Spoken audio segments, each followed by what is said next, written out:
அண்ணா எல்லா கேள்வி தலைவர் ஒரு நிமிஷம் எல்லா கேள்விகளுக்கும் பதில் சொல்றேன், உட்கார்ந்து பேசுவாங்க. நான் 2 நாள்ல பேசுறேன். எல்லாத்துக்கும் பதில் சொல்றேன். நல்லா இருக்கீங்களா? மறுப்பு டெல்லி பயணத்துக்கான காரணம் என்னன்னு மட்டும் சொல்லாமே சார். டெல்லி பயணத்துக்கான காரணம் என்னன்னு மட்டும் சொல்லுங்க. 2 நாள்ல பேசுறேன்னு சொல்றீங்களா? थैंक यू அண்ணா. நீங்க அண்ணா உங்களை ஹர்ட் பண்ணிக்காதீங்க, நான் எல்லாத்தையும் பேசுறேன். 2 நாள்ல பேசுறேன். அண்ணா அன்புக்கு நன்றிங்க. அன்புக்கு நன்றி பேசுவாங்க. புது கட்சி அண்ணா எல்லா கேள்வி தலைவர் ஒரு நிமிஷம் எல்லா கேள்விகளுக்கும் பதில் சொல்றேன், உட்கார்ந்து பேசுவாங்க. நான் 2 நாள்ல பேசுறேன்.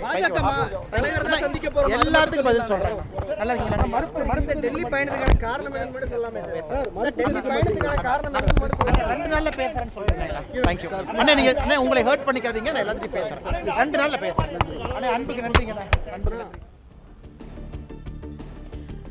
பாஜக தேசிய தலைவர் நிதின் நபினை சந்திப்பதற்காக அண்ணாமலை டெல்லிக்கு சென்றிருக்கிறார். கூடுதல் விவரங்களை செய்தியாளர் நிரஞ்சன் வழங்க கேட்கலாம். நிரஞ்சன் வணக்கம். புதுக்கட்சி துவங்க இருப்பதாக பரவி வரும் தகவல் பற்றி செய்தியாளர் கேட்டதற்கு 2 நாட்களில் தெரிவிப்பதாக அண்ணாமலை பதிலளித்திருக்கிறார். இந்த நிலையில் இது தொடர்பான விவரங்கள் என்னவாக இருக்கின்றன?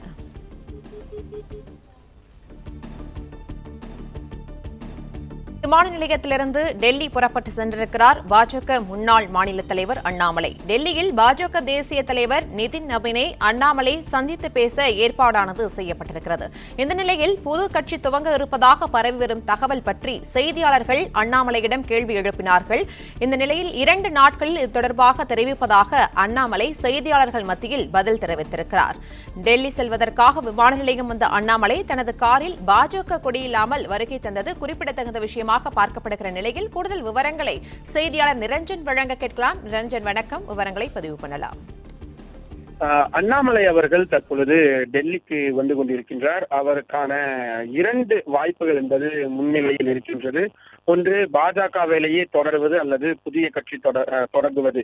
புதிய கட்சி தொடங்குவதற்கான ஏற்பாடுகளை அவர் விரைவாக மேற்கொண்டிருக்கிறார் என்றுதான் அவரது ஆதரவு வட்டாரங்கள் தகவல் தெரிவிக்கின்றன. அதை உறுதிப்படுத்தும் வகையில் சென்னை விமான நிலையத்தில் வைத்து செய்தியாளர்களிடம் பேசும் பொழுது இன்னும் 2 நாட்களில் அனைத்து கேள்விகளுக்குமான பதிலை சொல்லிவிடுகிறேன், தற்பொழுது இங்கு வைத்து பேசுவது சரியாக இருக்காது, நிச்சயமாக நான் அனைத்து கேள்விகளுக்குமான பதிலை இன்னும் 2 நாட்களில் தெரிவித்து விடுகிறேன் என்று மட்டும் சொல்லிவிட்டு டெல்லிக்கு புறப்பட்டிருக்கின்றார்.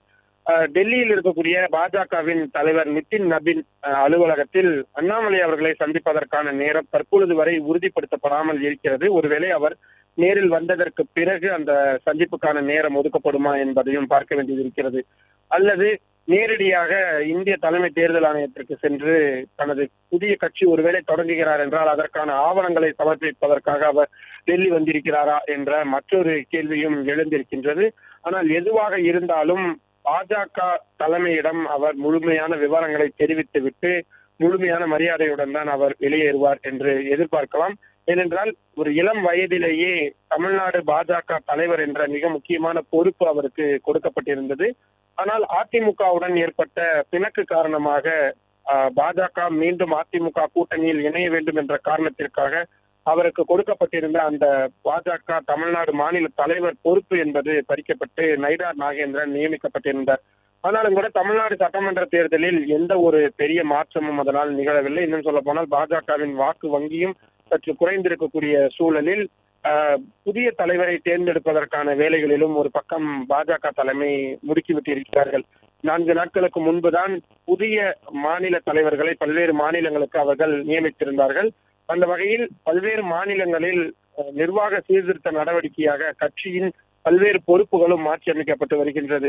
எனவே அதனை தனக்கான வாய்ப்பாக பயன்படுத்திக் கொள்வதற்காக அண்ணாமலை அவர்கள் இந்த டெல்லி பயணத்தை மேற்கொண்டிருக்கலாம்.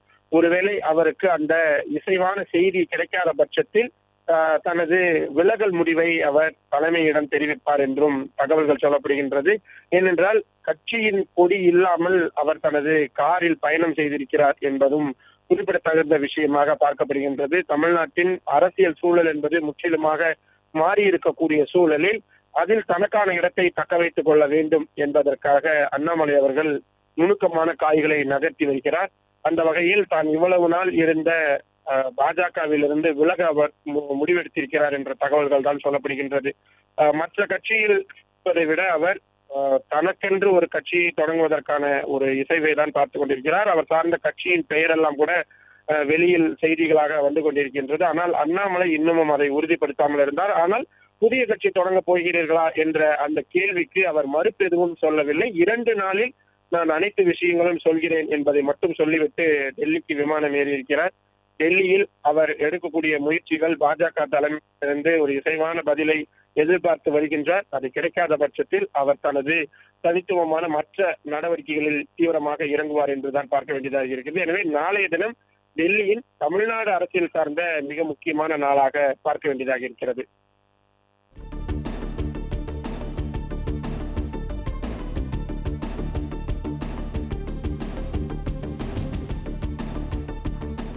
விவரங்களுக்கு நன்றி நிரஞ்சன்.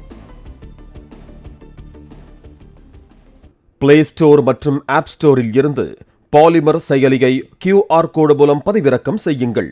செய்திகளை உடனுக்குடன் பெறுங்கள்.